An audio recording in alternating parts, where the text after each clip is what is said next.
The ultimatum echoed across every channel in the Sol system. A voice, sharp and cold, declared. This sector belongs to the Empire. Humanity has 72 hours to evacuate or face eradication. Across Earth, Mars, and the orbital stations, silence followed. For centuries, alien empires had treated humanity as little more than latecomers to the galactic stage, weak and provincial. The message was not the first threat humanity had received, but it would be the last. Admiral Jonathan Kane stood aboard the command deck of the UNS Resolute, staring at the star map where crimson markers bled across space. The Threxian Empire had deployed fleets in a net around Sol, each ship larger and older than anything humanity should have been able to match. At least, that's what the Threxians thought. 72 hours. Kane said softly, more to himself than to his officers. We'll only need 10 minutes. The officers exchanged glances. Some smiled grimly. Humanity had been underestimated for too long. For decades, while the empires squabbled, taxed, and enslaved weaker species, humanity had remained quiet, watching and learning.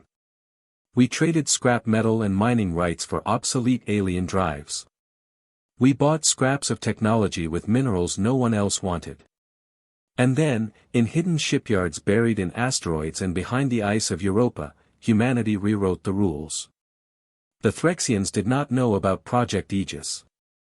They did not know that the crude plasma drives they had sold to Earth were now the backbone of weapons that bent spacetime itself. They did not know humanity had studied every war in galactic history and learned not just from victories, but from mistakes. Target selection, asked Commander Ruiz, his fingers poised over the console. Begin with their flagships, Kane ordered. His voice was calm, steady. Cut off the head, and the rest will fall. On the far side of the moon, the fleet stirred. Sleek, angular warships slid from shadow, each bristling with weapons that no alien had ever seen. The heart of it all was the Eventide, a dreadnought built not for intimidation but for annihilation. The countdown began. At the first second, the Eventide's spinal cannon fired. Space itself screamed as a beam of compressed gravity tore through the void.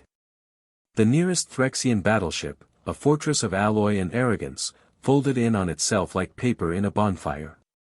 By the third second, orbital mines hidden around Neptune lit up, detonating in precise patterns. Threxian cruisers, caught in the trap, shattered under invisible ripples. By the sixth second, humanity's fleet scattered like wolves, each ship a predator in its own right. Missiles blinked out of existence and reappeared inside enemy hulls. Plasma beams stitched across space, carving holes where command bridges had been. By the 10th second, the Threxian flagship, a monstrosity the size of Manhattan, was nothing more than molten slag drifting toward Saturn's rings. And then there was silence.